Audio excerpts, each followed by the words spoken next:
Hello, my name's Nathan, and I'd like to, for this project, I'd like to demonstrate how games function as a digital media in our society, as a means of communication, and as should be intellectually respected as such.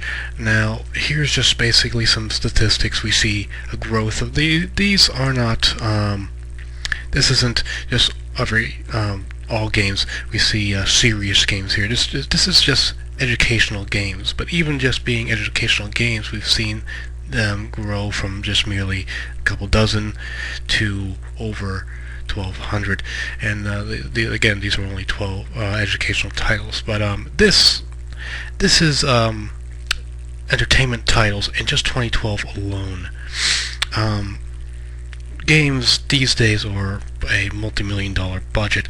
They range from just 1 million, but up to 200 million, and that ranges from all sorts of resources, from programming, designing, art, advertising, so on and so forth. So to say that video games do not have an impact on our culture, I think is just ignorant. So to show how games impact our culture, I decided to pick Henry Jenkins' article, Forms of Participatory Culture.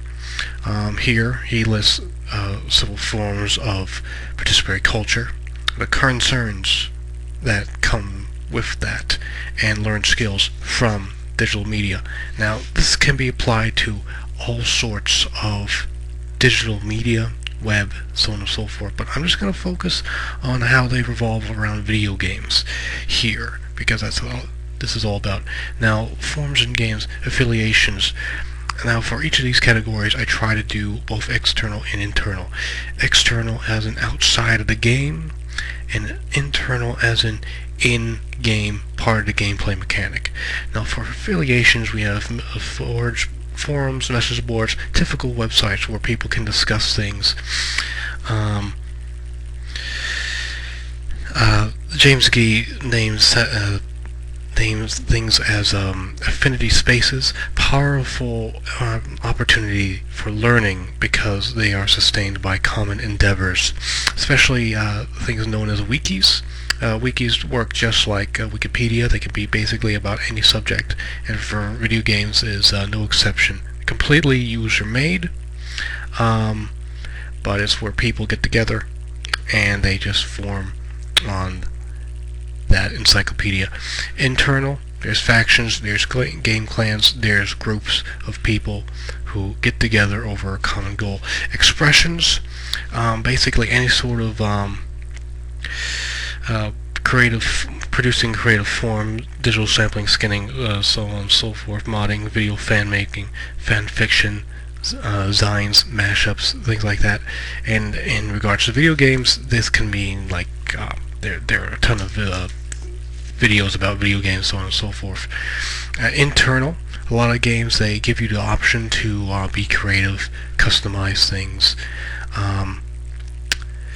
They give your own sense of style, whether it be making a little picture or customizing like a clothes on your character, or even if it's not a direct mechanic of the gameplay. Maybe you can move a lot of things around, and maybe you can make a little sculpture out of cans you find on the ground, so on and so forth. Those are both forms of expression. Collaboration, this essentially means just problem solving, working together in teams, formal, informal, completing tasks, developing new knowledge. Again, we can go back to Wikipedia. Wikis are more collaboration, and collaboration through affinity. A lot of these participatory cultures, it's very, I hate to use this word, holistic. It's all connected. They're all interrelated to each other. Internal, we have, of course, in play, cooperative play.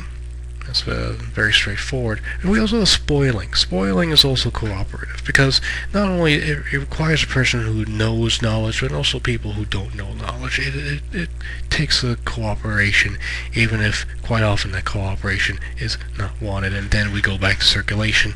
Circulation is simply escaping the flow of media, making new forms of media, essentially, like blogging, podcasting, things like that, and in regards to gaming, it can be all related to gaming. Now we have some problems. With game that can arise in games. These can arise in any sort of social media. However, they we are just focusing on games. Now, for participatory gap, this is basically unequal access to the opportunities, experiences, skills, knowledge that will prepare youth for full participation in the world of tomorrow. But I also say participatory gap here, as in games themselves are themselves expensive. They're not available to everyone. There's hundreds of thousands of games possibly out there, and different systems will not be able to play all games. This is obvious with consoles, but also less so with smartphones, different forms of tablets, and computers, especially depending on their operating limits. We can make a solution to this by what I would refer to as bonding. That's basically just inviting people over.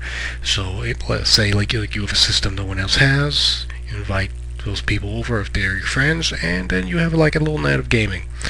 Then there's also a group sharing. This goes back to what we mentioned before: affiliation, expressions, collaboration, so on and so forth. One can essentially view videos and contents about a game, learn about that game, and eventually know as much as a person who played through the game would. Then there's ethics, another problem. Essentially, I use avatars and screen names, hiding identity, because proper behavior is essentially encouraged in training by a supervisor.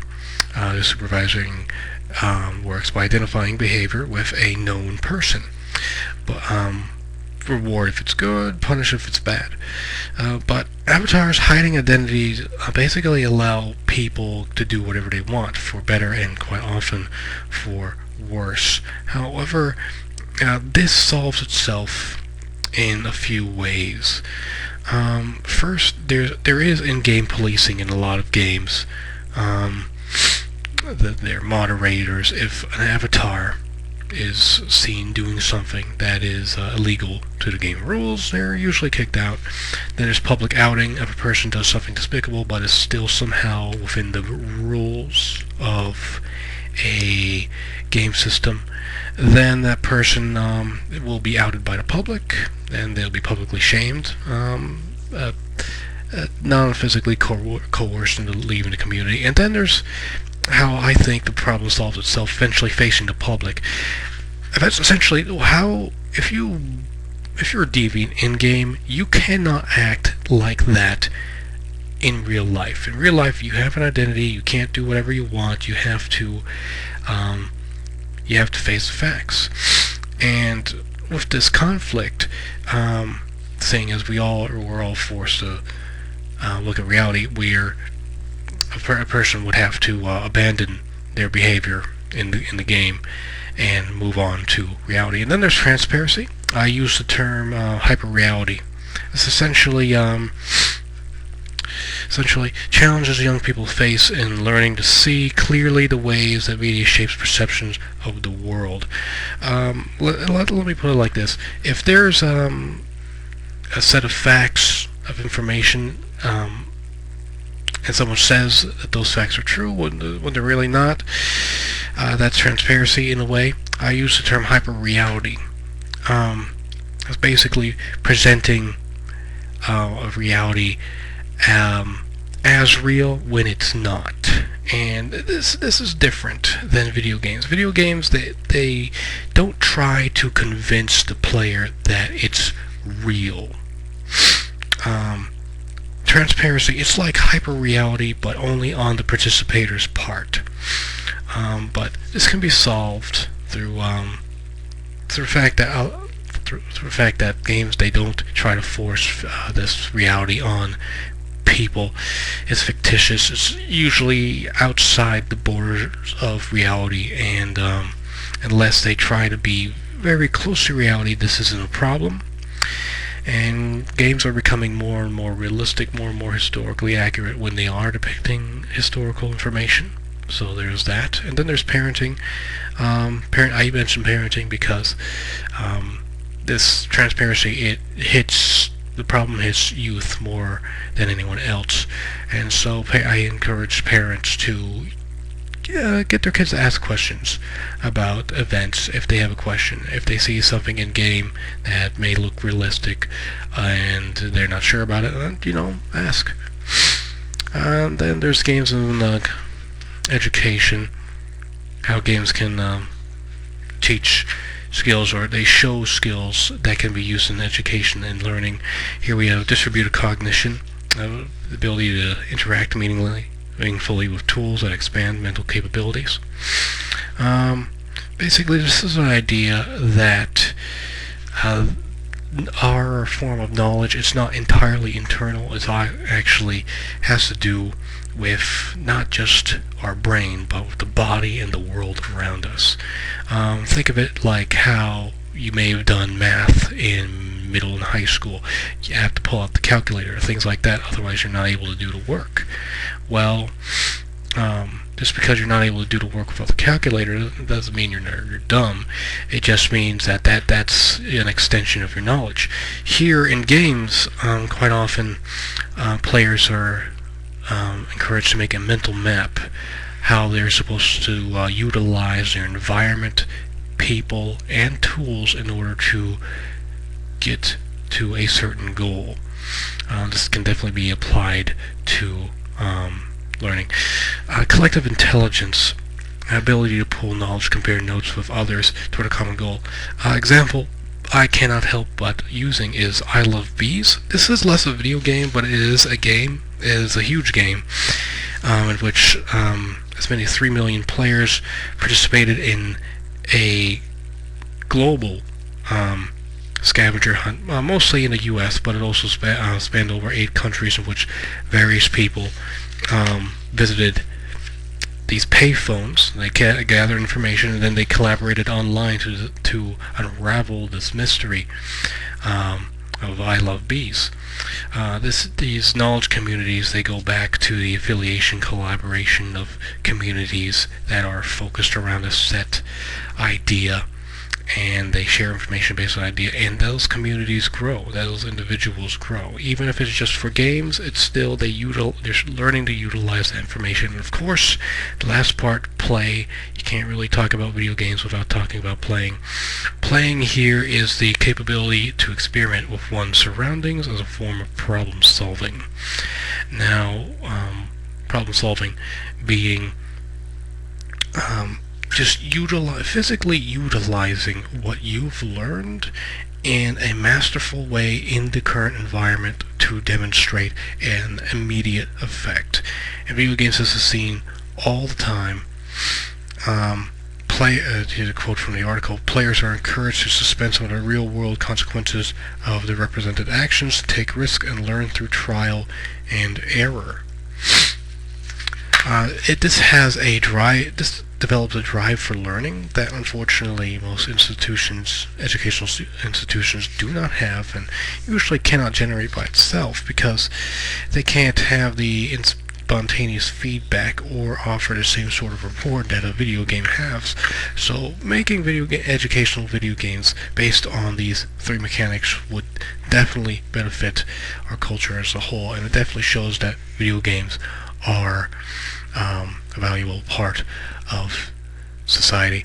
And I thank you for listening